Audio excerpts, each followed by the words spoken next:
on maynard.com.au.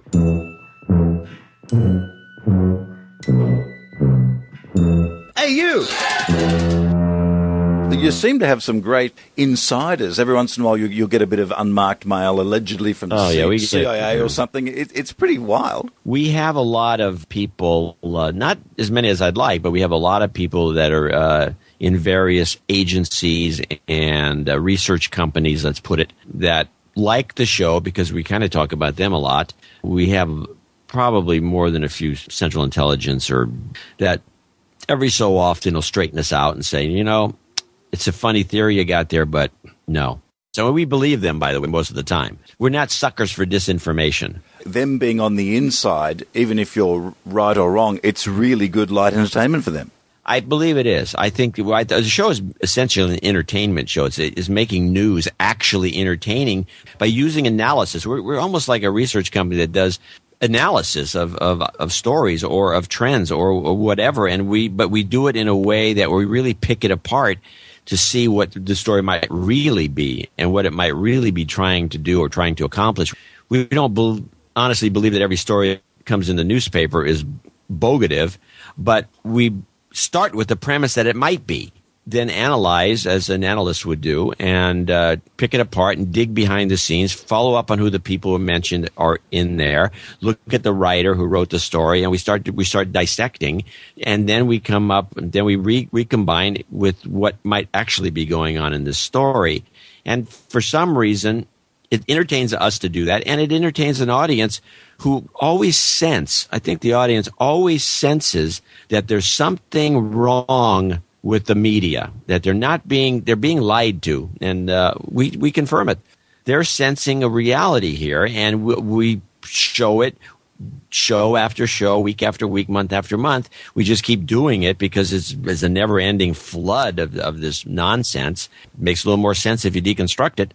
I think our show relaxes our producers. I think they feel better about going to work the next day. They don't get freaky. They're not hand-wringing. We're not trying to scare anybody, and I don't think we do. And I think it's the other people that, that when George Bush was in office, I mean, every time we turn around after go for re-election, they scare the public with some sort of red alert. We're going to get bombed. We're going to die.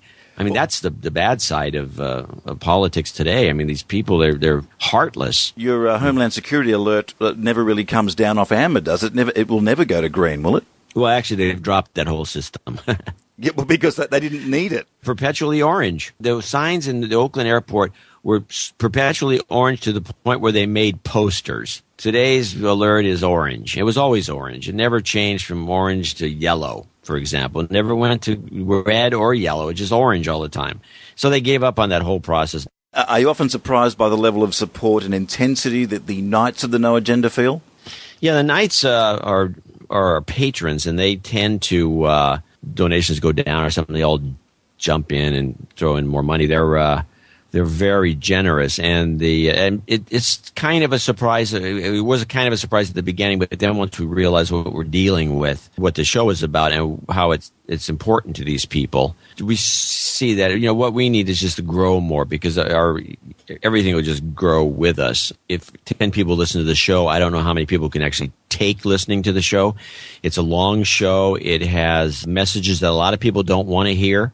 They don't want to hear anything that, they don't believe it. It makes them nervous. They'd rather just be dumb. And I wonder if we have 10 new listeners, how many of them could actually put up with the show and what we're trying to do for them. I think the number is pretty low. It might be 1 or 2. I think the other 8, they're just, no, not for me. I get feedback. The show's not for me. It's too weird. You do report on entertainment news as well. We have to, but it's done to break, the show is paced. So we move a certain direction, then we have to slow down and pace it or go into something goofy or something funny. Look, John C. Dvorak, it's been great chatting to you. I've got a few more questions before we finish, but I must recommend people have a read your column at PC Magazine and Market Watch. Andrew Holowitz Unplugged, X3 at Mevio. Is there anything I'm missing? Well, Generation X3, which is also at Mevio. So X3 is one show with about tech. I also do the Twit show with Leo Laporte, probably twice a month. ChannelDvorak.com is a good place to.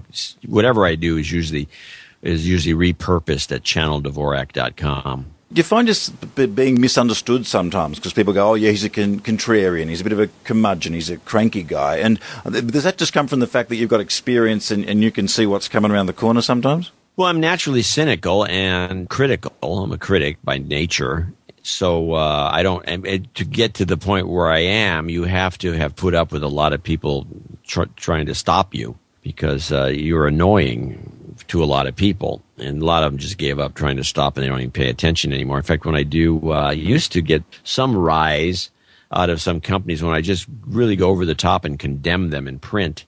Microsoft, for example, I'll be hypercritical about something. I never hear from them anymore. And I know there's a large audience for this material.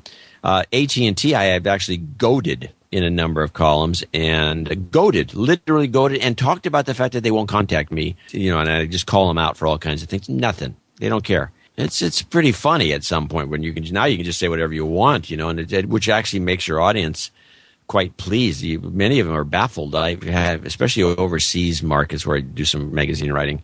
They say, how do you get away with saying, you say that in the United States? Yeah. How do you get away with that? How do you get away with that? What is the sign of the apocalypse that we should be looking for? What's the thing that will be announced? What's the event that will happen that will indicate that things are going really bad?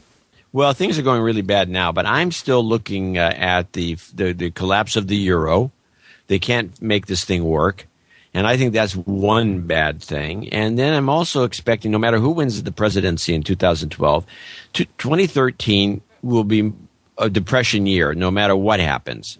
And it has been put off once in the cycle, and that was in the 1849. 1853 should have been a huge depression, but it wasn't. It was pushed off to 1857, which was considered one of the worst American depressions. That could happen this time, and it would be pushed off to 2017. You can't get past 2017 without a depression.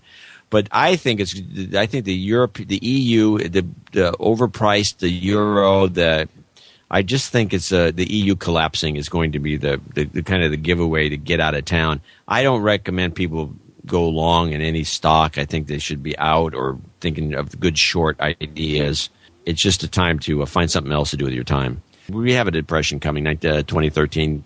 You can bank on it. John C. Dvorak, I've been following No Agenda since you were quite loud about the great soy milk conspiracy. For you, it's the evil drop, isn't it? It shrinks the brain, but I've had soy milk. It's not even milk. Why do they call it that? It's soy juice. John C. Dvorak, a yes/no answer. You can have a bit of a qualifier if you like, but is the alien mothership on its way?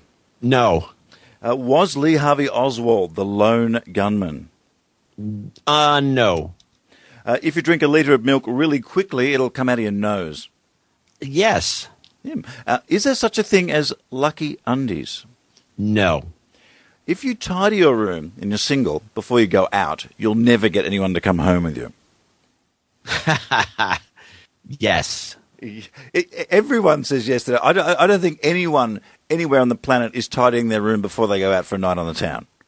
It's a jinx. It seems to be. And apparently the lucky undies doesn't cancel it out. Right. Is bathroom tap water often nicer to drink than kitchen tap water?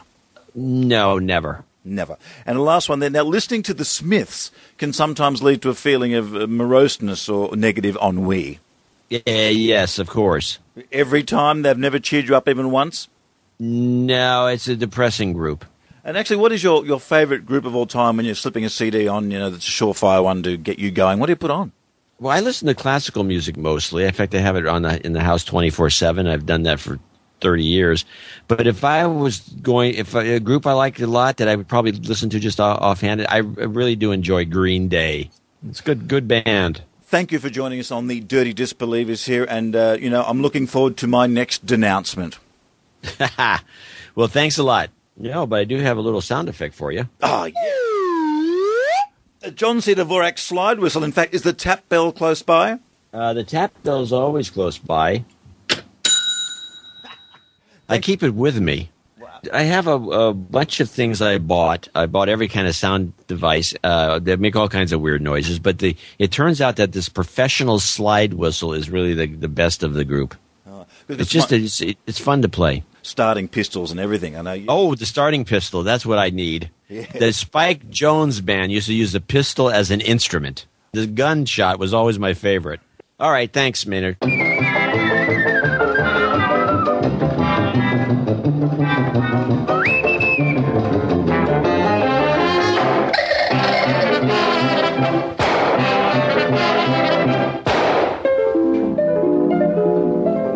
on maynard.com.au.